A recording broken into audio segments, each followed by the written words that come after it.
Salve, turma! Estamos aqui no Papo de Cegonheiro, podcast do Simoseng, Sindicato do Motorista Cegonheiro de Minas Gerais. Turma, eu sempre gosto de contextualizar e a gente vai falar de um assunto muito sério. Já dizia o Arnaud Toynbee que quem não gosta de política recebe uma carga de quem gosta de política. Se você gosta de uma cidade organizada, uma cidade limpa, se você tem filhos na escola, sai na rua, faz compra, a política está em tudo. Pensando nisso, a gente vai abrir uma série de debates, aqui um bate-papo com todos os candidatos à Prefeitura de Betim. A gente vai começar aqui hoje, nos deu a honra de começar esse bate-papo aqui com Heron Guimarães, candidato do Partido União Brasil, candidato à sucessão, né, do atual prefeito.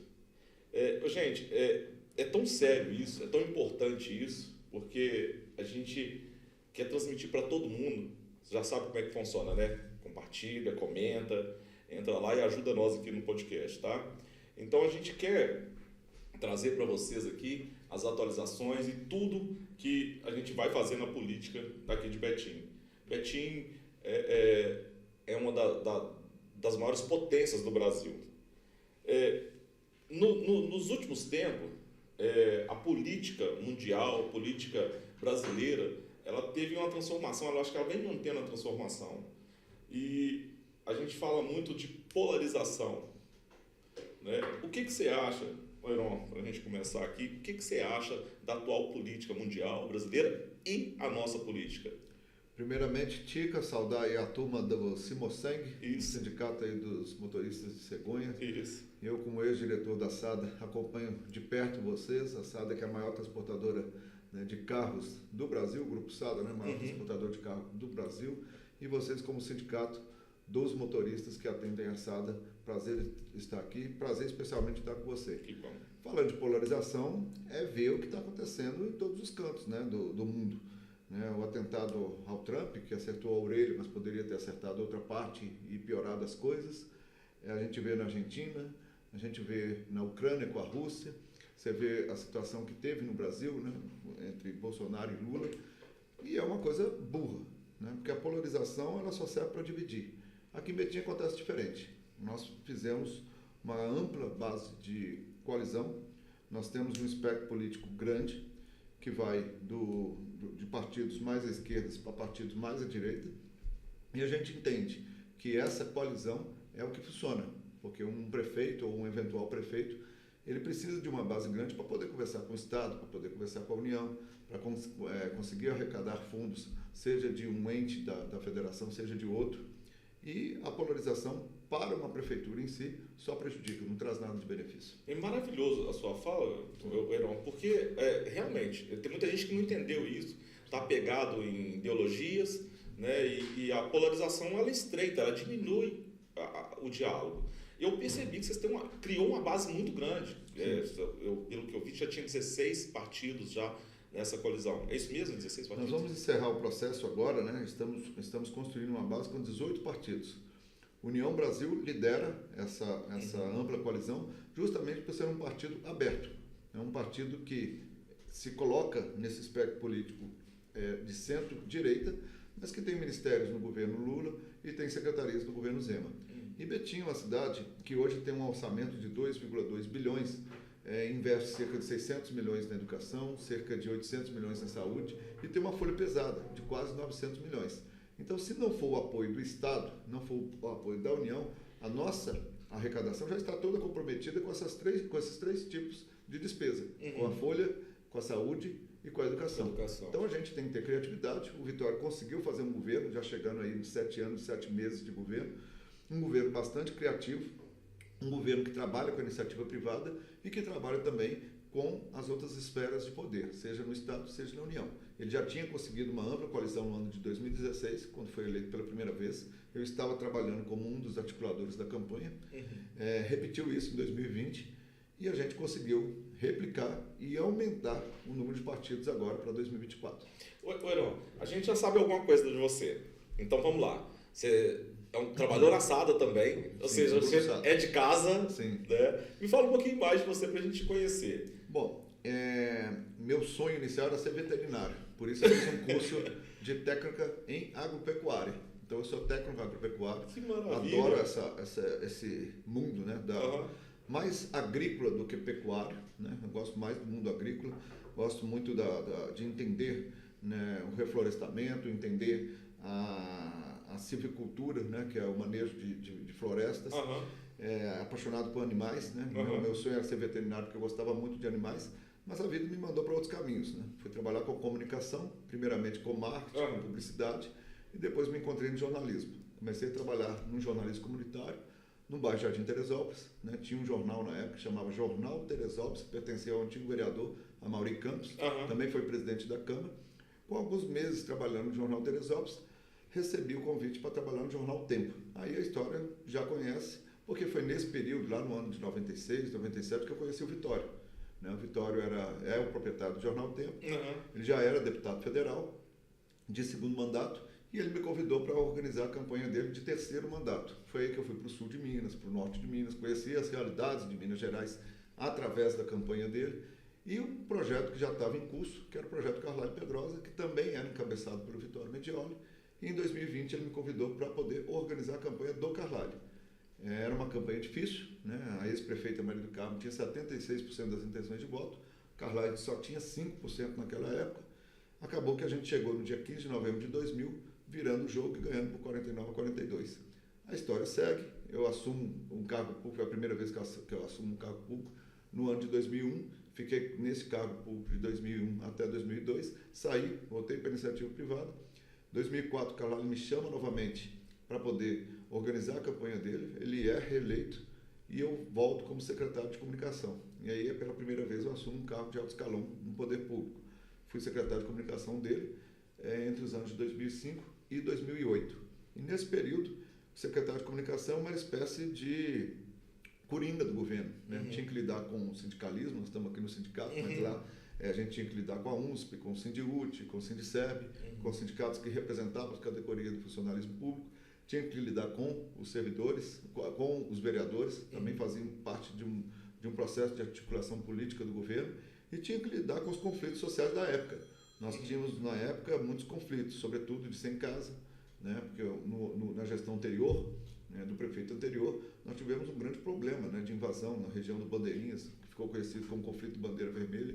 2 pessoas morreram, eu estava como jornalista na época, foi quando morreram Helder e Eronildes, e nesse período, por talvez ter tido essa experiência, o Carlalho também me escalou para poder fazer essa mediação com esses conflitos que nós tínhamos.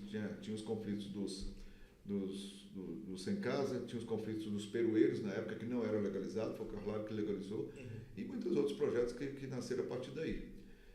Assumi o cargo de diretor do Grupo SADA no ano de 2011, como diretor do jornal que eu comecei como estagiário, nós chegamos a números muito importantes, né? O grupo editorial do Vitório, que é reconhecido pelo Jornal Tempo, pelo Super Notícia, pelo Portal Tempo, pela Rádio Tempo, que foi Rádio Super, né? O Tempo FM, pelo Portal Hoje, que tem uma audiência grande, mais de 22 milhões de usuários únicos.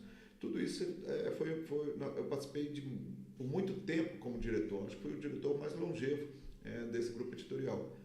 E talvez por isso eu assumi outras 3 empresas do grupo, né? Os institutos de pesquisa, são 2, né? 2 institutos de pesquisa, e também outras empresas mais vocacionadas à questão do comércio, seja a empresa Brasil Prologic, que fazia importações, e a América Prologic, que fazia exportações. E assim corre, né? Eu passo a lidar também com a organização de campanhas. Organizei cerca de 15 campanhas eleitorais na minha vida, sendo elas de prefeito, de deputados, de prefeitos de outras cidades, de prefeito de capital, de governadores. E chegou nesse momento que, no ano passado, o Vitório me convidou para ser, até então, pré-candidato a prefeito de Betim. Essa é uma breve história. Uma polivalência gigantesca, né? E me fala uma coisa, Verão, porque Betim, por muito tempo, teve várias sucessões, né? Assim, várias mudanças com o PIB, né? A renda per capita. Mas eu queria te falar com você assim, Betim tá bem? Betim tá legal? Se caso você seja eleito, tem mais alguma coisa que você tem vontade de fazer? Olha, quando o Vitório decide ser candidato no ano de 2016, era um desafio muito grande, porque Vitória também, assim como Carlyle, tinha pouco percentual de intenção de voto, cerca de 2, 3%. E o grupo empresarial entendia que aquilo não fazia bem para o grupo empresarial. Afinal, ser candidato a prefeito, você tem que ter as costas pesadas. Né? Você tem que saber suportar o peso de uma responsabilidade como essa. E ele assume, então, ganha a eleição com mérito. A eleição de 2016 haviam 11 candidatos. Então, ele vence 11 candidatos com 61% dos votos. E vai para administrar a cidade no ano seguinte, no ano de 2017. A cidade não estava bem. A cidade tinha uma dívida de 2 bilhões de reais. Ou seja, uma vez e meia a mais o próprio valor de arrecadação do município. Então ele faz uma gestão inicial muito austera, do ponto de vista de equilibrar as finanças. Então esse primeiro mandato dele, ele resolve organizar as finanças do município. Veio a pandemia atrasa um pouco todo esse processo de organização de contas, mas de certa forma, com muita criatividade e com a própria força política dele, seja pelos longos anos que ele atuou na política, seja como deputado federal e seja também como uma pessoa muito articulada no meio político, ele conseguiu realizar muitas obras na cidade. Resolveu o problema da saúde. Quando ele assume a saúde lá no ano de 2017, por exemplo, o hospital estava com a KPC, que é uma superbactéria, ou seja, o hospital precisou ser interditado. Você imagina o transtorno de um hospital regional ser interditado. Ele conseguiu resolver isso. Faltava fio cirúrgico, as filas de cirurgias eletivas era coisa de 3, 4 anos de atraso. Não que nós estejamos hoje numa situação confortável, não, mas melhorou bastante em relação ao que era. Realizou grandes obras. A APAC, a Associação de Proteção ao Condenado, por exemplo, foi a construção do Vitório. Ele construiu, das 41 unidades básicas de saúde que nós temos hoje na cidade, 21 foram construídas por eles. Hoje o nosso sistema de saúde atende cerca de 15 mil pessoas por dia. Nós temos hoje cerca de 600 partos por mês no Centro Materno Infantil, que foi construído pelo Vitória. Hoje nós temos cerca de 70 mil alunos na rede municipal que podem contar hoje com creches conveniadas, por exemplo. Estou falando de educação infantil. Pode contar com creches conveniadas, mas também pode contar com um modelo que ele implantou. Esse modelo que ele implantou hoje são 13 unidades, tem mais 6 para serem lançadas esse ano e vai se completar no ano que vem, se tudo der certo, com aí 26 unidades, centros de educação infantil para 2 mil alunos cada um, e a gente vai conseguir fazer um atendimento, né, a essas famílias que têm meninos na idade de educação infantil, de creche, muito mais eficiente do que nós temos hoje. Então a cidade mudou bastante, né? A cidade hoje tem avenidas que interligam as regiões, e eu digo que os mandatos de Carlyle, seja entre os anos de 2001 e 2008, e seja os mandatos do Vitório, de 2017 até agora, 2024, mudaram a cara da cidade. Nós temos muita coisa para poder ser resolvida, mas o Vitório entrega esse governo em dezembro deste ano infinitamente melhor do que ele assumiu lá em janeiro de 2017. E o nosso desafio é manter esse legado. Substituir o Vitório não é fácil, vai dar muito trabalho, porque a força, seja política, pessoal, seja empresarial também do Vitório, contribui muito com essa transformação da cidade. Hoje a população da cidade, ela tem autoestima alta, ela gosta de morar na cidade. Ela não gostava antes, ela tinha vergonha de falar que morava em Betim. E hoje quem mora em Betim sente orgulho de falar que mora em Betim. E isso é papel do Vitório, é um mérito que o Vitório conseguiu. Você tocou no assunto, e foi ótimo você tocar nesse assunto, que eu sou imigrante em Betim. Eu tenho 20 anos que eu moro em Betim. E quando eu vim para cá, aí eu dizendo para os meus amigos do interior que eu estava vindo para Betim, um deles me repreendeu seriamente e disse assim para mim: "Você é doido? Você está indo para Betim? Quem tem que..." Ele falou essa frase: "Quem tem que sofrer somos nós, nossa família não." Ou seja, morar em Betim era submeter a minha família a sofrimentos. E isso naquela época pelo alto índice de insegurança, né? Uma coisa absurda. Ainda dá para fazer alguma coisa nesse quesito da segurança, Betinho? Tem 3 coisas aqui que o pessoal reclama muito. Sim. Sim. É a segurança, que eu acho que realmente ela deu uma estabilizada, sim, mas quanto menos melhor, né? A gente ter uma segurança. A outra é a saúde, o pessoal reclama, né, da saúde, e a outra também é a educação. Sim. Nesses 3 pilares, dá para melhorar alguma coisa? Tem alguma previsão? Assim? Tem muito que melhorar. Você está falando de 20 anos, você está falando no final dos anos 90, início dos anos 2000. Era um ano também que eu começava a trabalhar como repórter de cidades, repórter que cobria polícia. Ou seja, eu cobri todo esse processo de criminalidade que Betim viveu. Eram períodos muito críticos na cidade. Era quando o narcotráfico estava se instalando no município. E havia muita briga, né? Muita disputa entre gangues, entre comandos diferentes do narcotráfico. Era uma briga horrorosa. O Vitório assumiu a cidade em 2017. No ano de 2016, para você ter uma noção, nós tivemos mais de 230 homicídios. Agora, em 2024, já com as projeções atualizadas, nós vamos ter cerca de 90 homicídios. Ou seja, um terço do que nós tínhamos antes. Ou seja, uma redução de 2/3, cerca de 60% a menos do número de homicídios. O mesmo acontece com a criminalidade violenta. E o que a gente chama de criminalidade violenta? Assalto à mão armada, estupro, todos esses índices caíram muito. O único índice que Betim aumentou no período do Vitório, e mesmo assim porque o crime passou a ser tipificado, foi o feminicídio. Ou seja, a mulher ser assassinada por ser mulher. Esse tipo de crime não era tipificado antes da gestão do Vitório. Era tudo contabilizado como homicídio. Então, é uma política que a gente tem que melhorar bastante. Temos muito aqui, ainda falando da questão da segurança pública, nós temos muito o que melhorar. Vitória, por exemplo, armou a Guarda Municipal. A Guarda Municipal parecia vigia, né, com aquele uniforme azul claro, coisas tudo. Vitória também teve o mérito de criar a Guarda Municipal, que na época, quando o Carvalho criou a Guarda Municipal, eu era assessor especial dele, o Vitória teve uma reunião na época com o presidente Fernando Henrique Cardoso, e através dessa reunião com o presidente Fernando Henrique Cardoso veio a verba para criar a Guarda Municipal. Mas era outro conceito. A Guarda ficou abandonada nesse período todo, até chegar na gestão do Carvalho, na gestão do Vitória, e o Vitória dá outra cara para a Guarda. Hoje a Guarda ela é uma força de segurança importante na nossa cidade. Hoje ela é armada, hoje ela tem viaturas preparadas para fazer o atendimento à população. Hoje nós temos o cercamento eletrônico dentro do perímetro urbano central da cidade, que a gente consegue identificar carros em situação de crimes.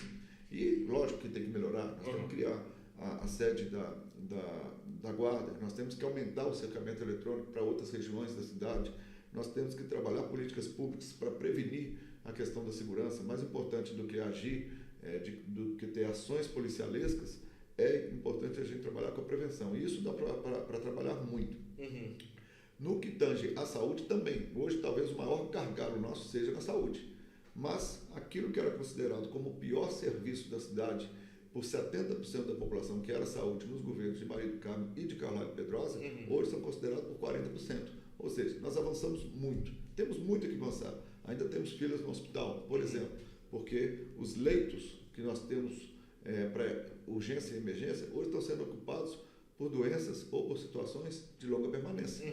A oncologia, os politraumatizados, hoje acabam ocupando os leitos por um longo período. E esse longo período acaba atrapalhando os atendimentos de emergência e de urgência.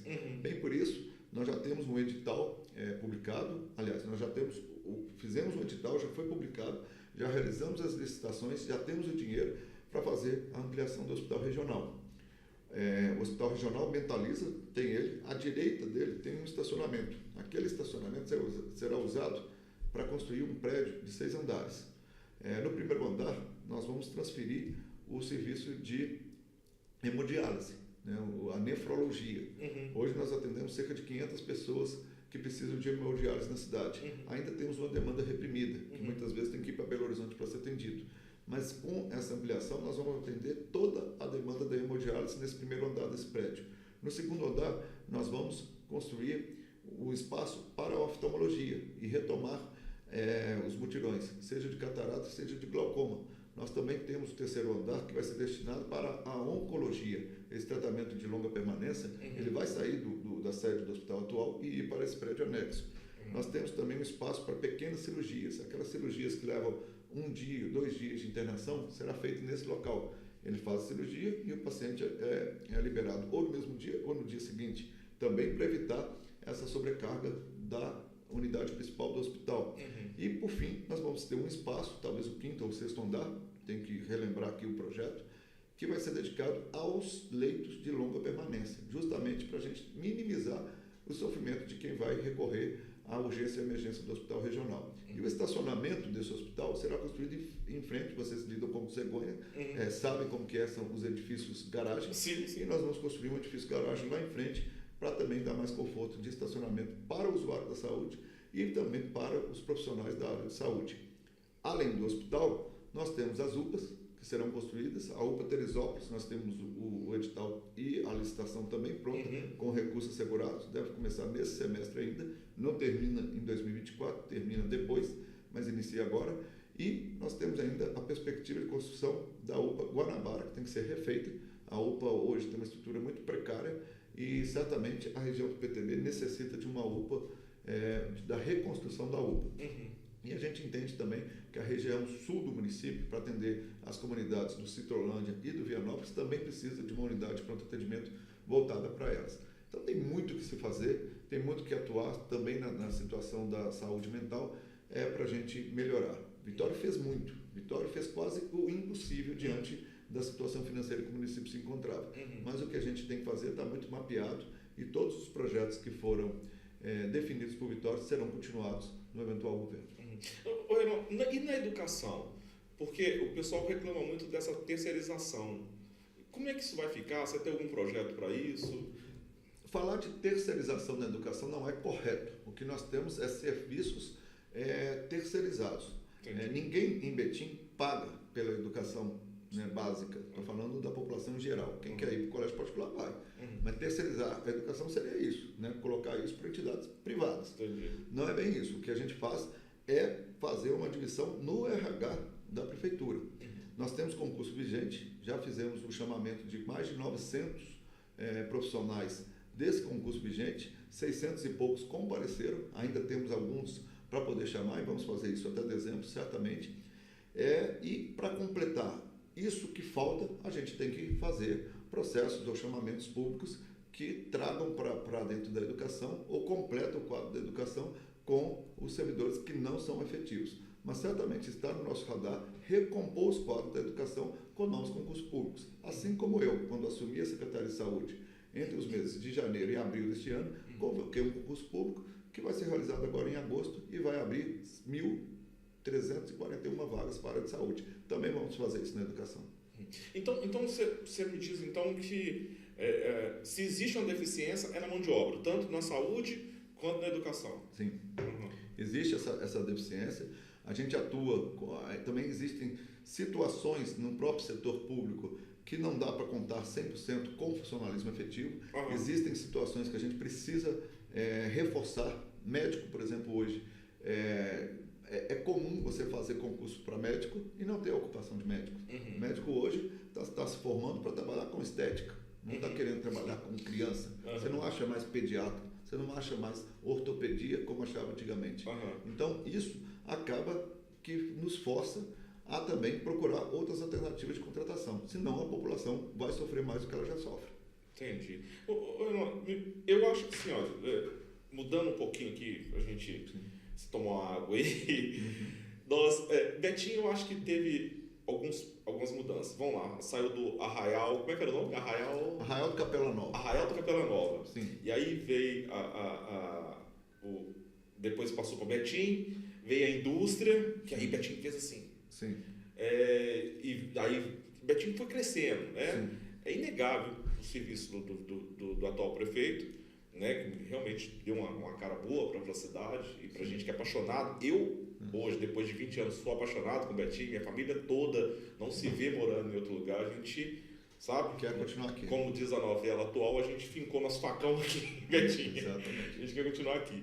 Eu sinto falta de uma transformação maior de Betim, para uma cidade um pouco mais moderna, aliás, um pouco mais não, bem mais moderna. Sim. Tem algum projeto para essa modernização? Igual, por exemplo, uma coisa que eu acho que é muito provinciano, nós temos linha férrea que corta a cidade até hoje. Até hoje. O que dá para fazer? O que tem? Bom, vamos lá. Betim começa com o Arraial com um aglomerado urbano, começa a surgir um povoado lá no Bandeirinhas. O primeiro povoado betinense foi no Bandeirinhas. Por isso que chama Bandeirinhas. Era a época dos bandeirantes. Então os bandeirantes firmaram as primeiras bandeiras lá hoje que é chamado de Bandeirinhas. Tanto é que a igreja de Nossa Senhora do Carmo, que tem mais de 100 anos, né? A igreja tem mais de 100 anos, não o prédio atual, mas a igreja de Nossa Senhora do Carmo tem mais de 100 anos. E ela era voltada para o Bandeirinhas. Quando construiu a 381 e cortou a cidade ao meio, a cidade se desenvolveu para o lado esquerdo, na margem esquerda da 381. E aí a igreja ficou de costas para o crescimento da cidade. E aí teve que ser demolida e construir uma nova igreja. E aí veio o processo de construção da matriz de Nossa Senhora do Carmo, que é onde ela funciona até hoje. Entendi. Então a igreja Bandeirinhas tem mais de 300 anos, a igreja de Nossa Senhora do Carmo tem mais de 100 anos, e Betim se transformou em município no ano de 1938. Sim.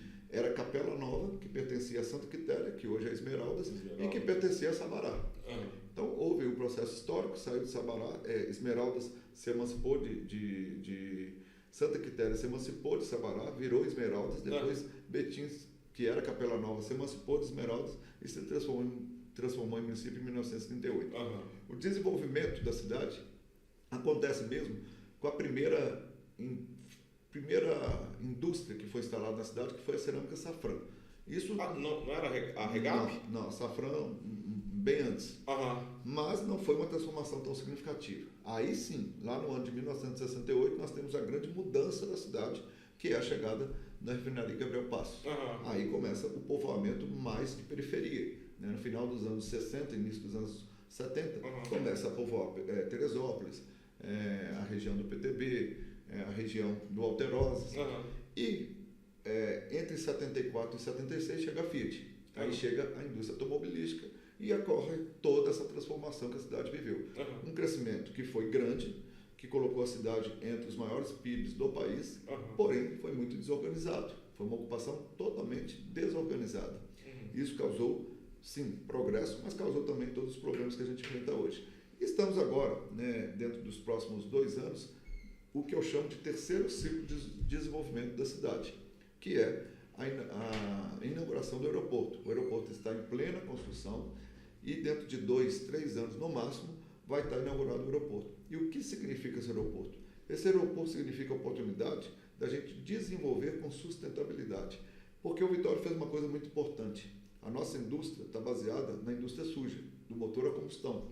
E vocês, né, como transportadores, vocês sabem que hoje uma BYD está tomando conta do mercado. Nós temos carros elétricos. Daqui a pouco nós não vamos ter mais carros a combustão. Como que o Betim fica?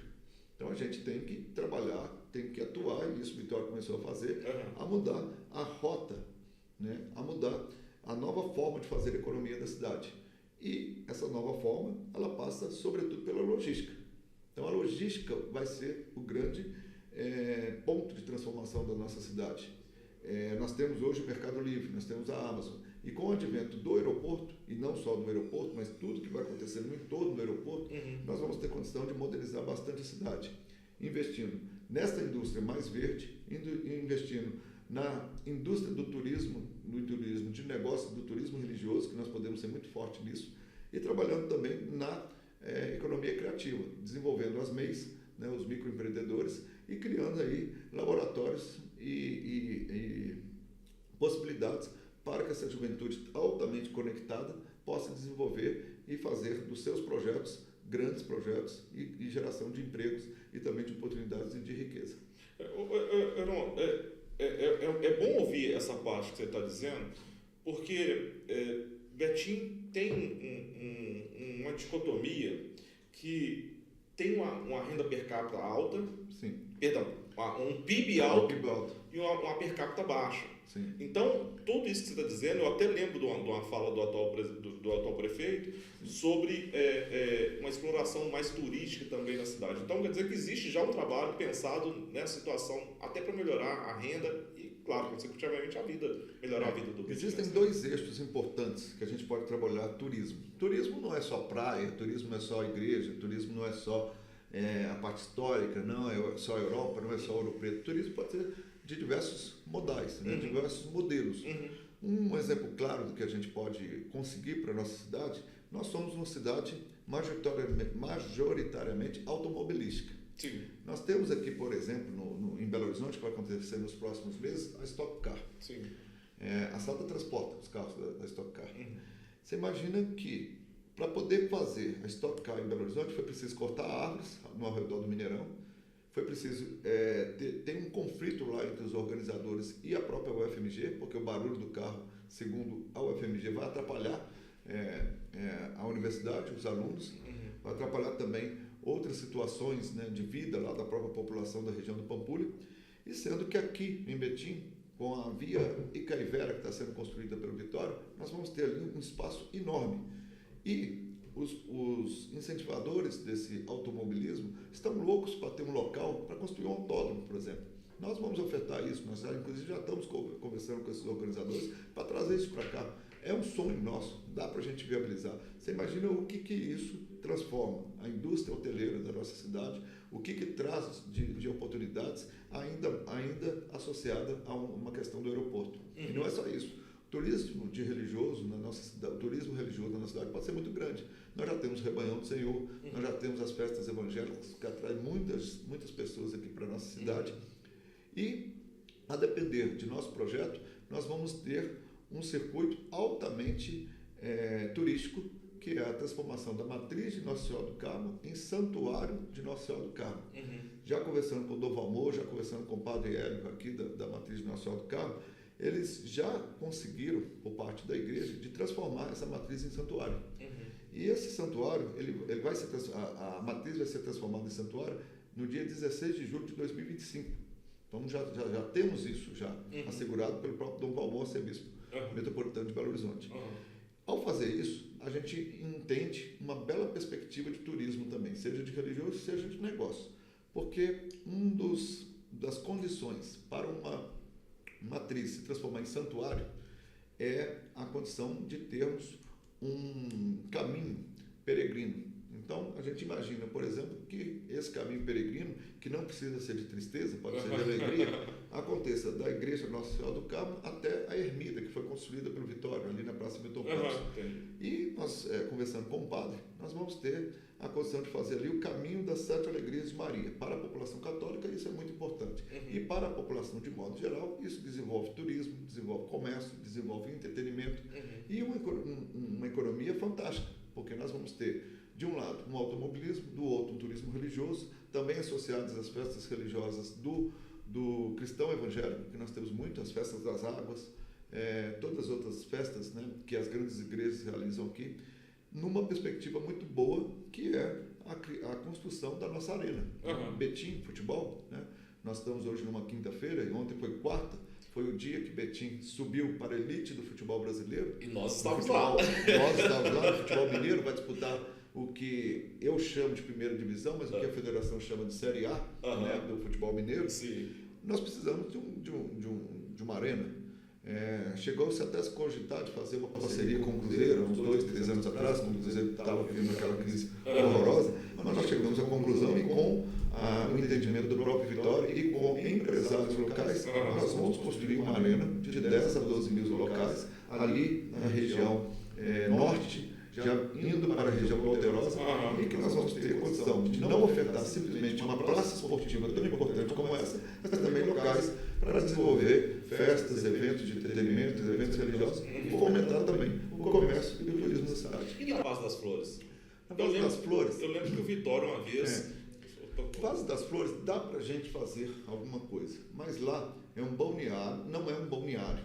Ali é uma represa que é da Copasa, e que é uma APA, uma área de proteção ambiental. O que a gente tem que fazer ali é preservar aquele espaço. Nós temos ocupações ali muito preocupantes, né? A ocupação urbana ali é muito preocupante. Dá para poder ocupar com alguma coisa? Dá. Mas sempre muito complexo. O Vitória sempre coloca isso, mas é uma das questões que a gente não conseguiu resolver pela complexidade. Ali você tem a Prefeitura de Betim, você tem a Prefeitura de Contagem e você tem a Copasa, que pertence ao Estado. Então, tudo que se vai fazer ali precisa da autorização de 3 entes, fora que é uma área de proteção ambiental, uma área que requer muito cuidado para ser protegido, porque aquilo ali é responsável por todo o abastecimento de água, tanto de Betim como de Contagem, também de Belo Horizonte. Então, é uma área que requer muitos estudos. Não vejo isso com facilidade. É melhor a gente ir para o outro caminho, o caminho da arena, o caminho do centro das convenções, o caminho do automobilismo na via expressa, o caminho de uma rota religiosa, seja do cristão evangélico, seja do católico, o caminho do aeroporto. Então, esses são os eixos que Betim pode desenvolver nos próximos anos. Eu percebi nas suas falas, Heron, que você tocou pelo menos 2 vezes na situação do latifúndio. É um problema de Betim? Latifúndio, nem tanto. Nós temos o problema de regularização fundiária. O que é a regularização fundiária? É o direito à posse. Betim, hoje, nós devemos ter aí na casa de 140 mil moradias. Não é números exatos, obviamente, são números aproximados, e cerca de 75%, 80% dessas moradias não têm regularização fundiária. O que isso quer dizer? As pessoas que vivem lá não têm a dignidade do título, não conseguem passar em herança para os filhos, para os netos. Então a gente tem que atuar nessa regularização fundiária. Porque o que acontece quando a gente não atua nessa regularização fundiária? A gente não consegue prever políticas públicas. Essas pessoas não existem no mapa da prefeitura, né? Essas residências não existem no mapa da prefeitura, porque quando você consulta não tem título, não tem documentação regulamentada. A gente é surpreendido a cada momento com um bairro novo, com uma ocupação nova, com políticas ou com situações politiqueiras que promovem ocupações desordenadas. Nós vivemos isso ainda. E na medida que a gente for regularizando esses imóveis, a gente vai dar mais dignidade para os moradores, para as próprias famílias que têm essas casas que não possuem a escritura, que não possuem os documentos de posse, e ao mesmo tempo a gente consegue ampliar a base de contribuição. Não estou falando com isso que nós vamos aumentar imposto, estou falando de ampliar a base de contribuição, que uma base mais ampliada, ela promove mais justiça na cobrança do imposto, e dentro dessa perspectiva, cobrar um imposto que, para quem tem muito, cobra mais, para quem tem pouco, cobra menos, para quem tem nada, não cobra nada. Entendi. Então é dentro dessa perspectiva que a gente trabalha a política de habitação no município. Entendi. Primeiro, deixa você tomar uma água. Pode ficar tranquilo. Deixa eu agradecer aqui a minha diretoria, meus diretores, o presidente Tatu, me chamou a atenção que gosta de chamar de Tatu. Tatu, né? Agradecer todo mundo que está acompanhando. O papo tá bom, não tá, gente? O papo tá muito bom, a gente está aprendendo muito aqui com o Heron. Quero mandar um abraço pro André. O André, na hora que eu vim para cá, ele deu um trato aqui assim, ó, tá vendo? O André do salão, para minha esposa Valéria que está lá acompanhando, o Paulo Augusto que curtiu o episódio do Saúde Simoseng, que está compartilhando lá com todo mundo. Entra nas nossas redes sociais, faz aquilo tradicional lá, viu, gente? Ó, vai lá, comenta, compartilha, divulga lá, porque é assim que funciona. Qual que é o ponto mais forte de uma personalidade política? Porque agora é você está migrando, né? Você sempre atuou na área política, aliás, atuou bastante na área política, mas agora você está linha de frente. Qual que é a transformação dessa? Tica, talvez o maior desafio meu seja justamente estar à frente do microfone, estar à frente de um programa como esse, de estar tendo que falar em público. Talvez seja a maior dificuldade, porque o resto eu tenho, né? Eu tive experiência no poder público, tive experiência na iniciativa privada, eu lidei de certa forma com o sindicalismo, porque já trabalhei em sindicatos, seja no Sindicato de Jornalistas, seja na União Nacional de Servidores Públicos, então tenho experiência tanto no sindicalismo, como na iniciativa privada, como na iniciativa pública. Essa transformação eu estou encarando de forma natural. Óbvio que eu não estava pensando nisso há um ano atrás, não pensava nisso. Foi um convite que me foi feito no meio do ano passado. Eu disse a Vitória que eu tinha que pensar em 3 situações para poder assumir uma responsabilidade desse tamanho.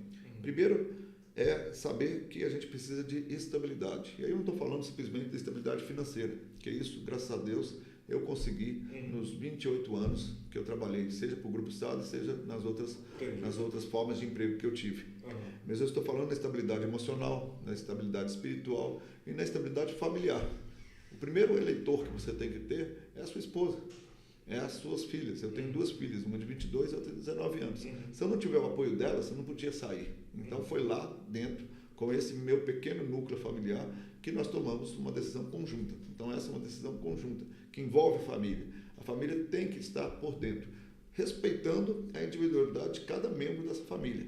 E isso foi o que eu fiz. Parti para o segundo momento dessa decisão, que era a possibilidade de construir uma coalizão. Essa que eu te falei, que foi possível organizar 18 partidos em todo o nosso projeto e um outro que faz parte da federação concorrente, mas que os candidatos querem caminhar conosco. Conseguimos fazer isso também. E faltava um terceiro momento, que era me filiar num partido que me desse condições, tanto de fazer uma campanha organizada e viável, como também, no futuro, o projeto dando certo, da gente administrar com a participação desses entes que eu te falei. Tanto o ente estadual, através de um governo que hoje é mais ligado ao liberalismo, mais ligado à direita, como o ente federal, que hoje é ligado mais às políticas de esquerda. Então, nós temos que compreender que Betim não é uma ilha, é uma Betim que precisa relacionar com os outros poderes. E isso me deu a possibilidade de encontrar um partido que coubesse nesse projeto, que foi a União Brasil. Então, a União Brasil, nós estamos muito bem sintonizados, o partido me deu essa retaguarda, os dirigentes estaduais, através do Bilac, através do Marcelo Freitas, deputado, me deu essa liberdade de poder atuar e também em nível federal, seja com o Antônio Carlos Magalhães, seja com o Rueda, que hoje preside o partido em nível nacional. Então, essa decisão foi importante observar esses três aspectos. Observando esses três aspectos, eu, então, aceitei o convite do Vitório. E por que Heron? Eu imagino que o Vitório entendeu que eu poderia ser uma boa pessoa para sucedê-lo, porque, de certa forma, estou com ele há 28 anos. Porque, de certa forma, eu já estive no poder público há 6 anos, na gestão do Carlyle. Já estive organizando projetos importantes no grupo empresarial, entendendo como funciona a necessidade da inter-relação entre o poder público e o poder privado. De certa forma, eu já lidei com situações críticas em nossos municípios, conflitos habitacionais, problemas com os peroeiros, problemas relacionados à questão da segurança pública. Afinal de contas, eu cobri a segurança pública durante muito tempo e me especializei através de cursos no Centro de Estudos de Criminologia da UFMG. Então, eu me sinto hoje uma pessoa preparada para assumir esse desafio. Talvez por isso o Vitório entendeu que eu poderia sucedê-lo. Você recebe, caso seja eleito, uma boa herança. Uma cidade mais organizada, muito apoio de vários partidos. Você tem medo de alguma coisa? Você é betinense, né? Eu nasci em Mateus Leme no ano de 1975 e vim para Betim no ano de 76, 9 meses depois de ter nascido, quando meu pai falece e minha família, minha mãe com outros 4 filhos, vem morar na rua Pará de Minas, num antigo vilarejo de ferroviários que tinha ali. Me considero betinense e sou betinense porque eu tenho o título de cidadão honorário me concedido pelo vereador Léo Contador, então eu sou betinense. Não puro, mas quase puro. Dentro dessa situação, meu maior medo não é o medo de enfrentar os desafios, porque os desafios eu sei quais são, eu sei como resolvê-los ou pelo menos minimizá-los. Meu medo não é enfrentar o opositor, porque eu sei também que como lidar com as críticas, como absorver aquilo que é crítica construtiva e aquilo que é uma crítica destrutiva. Eu costumo falar para a minha equipe que eu tenho os ouvidos debaixo dos braços. Quando é uma crítica destrutiva, eu simplesmente fecho os braços. Quando é uma crítica construtiva, beleza, vem cá, vem conversar, vamos debater. Né? Eu tive com o Sindicato dos Professores no início do ano, como secretário de gabinete, e durou 3 reuniões. Foram necessárias apenas 3 reuniões para chegar a conclusões e os sindicalistas saíram de lá apertando a mão e sorrindo, né? Porque eu tive a capacidade de diálogo. Eu consegui trazer para a cidade ou para o funcionalismo público benefícios que estavam aí há mais de 20 anos, sendo reivindicados. Exemplo, a equiparação de um P1 com P3 na nossa cidade. Isso injetou na economia um recurso enorme e fez justiça com os professores. Eu tenho uma irmã que é professora de P1 e eu não sabia que ia impactar tanto a vida dela essa decisão, porque o P1 hoje, em Betim, é equiparado com aquilo que a gente chama de P3. Isso acrescentou no salário desse P1 mais de R$3.000. Sim. Você imagina o que isso significa na vida de uma pessoa. Sim. Né? Então, essa capacidade de diálogo eu também tenho, a capacidade de absorver críticas positivas, críticas construtivas, eu também tenho. E medo de acusação, disso, daquilo, eu não tenho, porque eu estou de espírito aberto e com a mente tranquila de que eu estou assumindo uma missão e não um local onde eu pretenda ganhar dinheiro, um local onde eu pretenda abusar do poder público, do erário público, para poder enriquecer. Eu não preciso disso. E, por fim, talvez meu único medo seja justamente o de decepcionar. Não decepcionar somente a população, mas, sobretudo, as mulheres da minha vida. Eu fui criado por 7 mulheres muito guerreiras. A minha avó, a minha mãe, as minhas 3 tias e as minhas 2 irmãs. Foram elas que me deram a condição de chegar onde eu cheguei. E talvez o meu maior medo seja de decepcioná-las, 2 já em outro plano astral.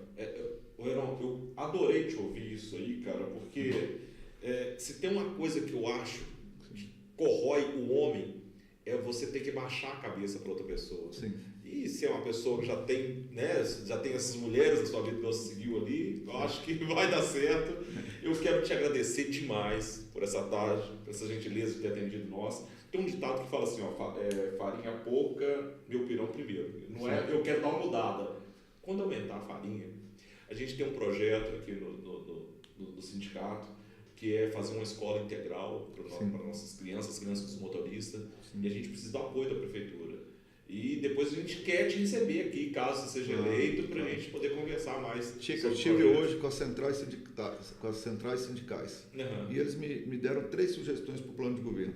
Dentro dessa sugestão está lá o Sindicato dos Comerciários, que precisa de uma creche voltada para os comerciários. Já é uma reivindicação antiga, eu lembro que no governo do Carvalho isso já era tido como uma reivindicação, e certamente as entidades sindicais ela têm um dever muito grande, não só com os seus representados, mas com a própria sociedade. E certamente isso será objeto de parceria, e eu assumi isso com as centrais sindicais que participaram comigo. Estava lá a UGT, né? Estava lá a Força Sindical e outras entidades, outras centrais, que eu não vou lembrar todas agora, porque o apoio foi amplo.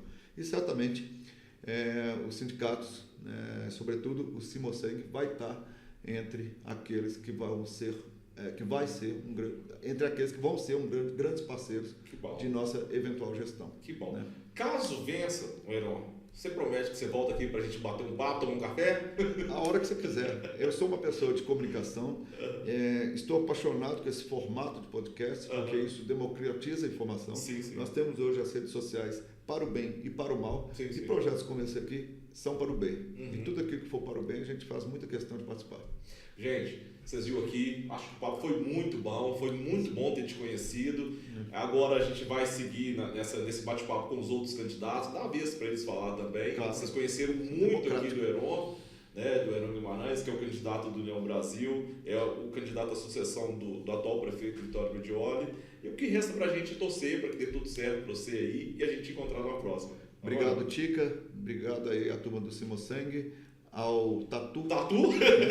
Estamos aí prontos para poder responder à comunidade, responder às entidades classistas, responder àqueles que querem nos ouvir. Muito obrigado, Heron. Até mais.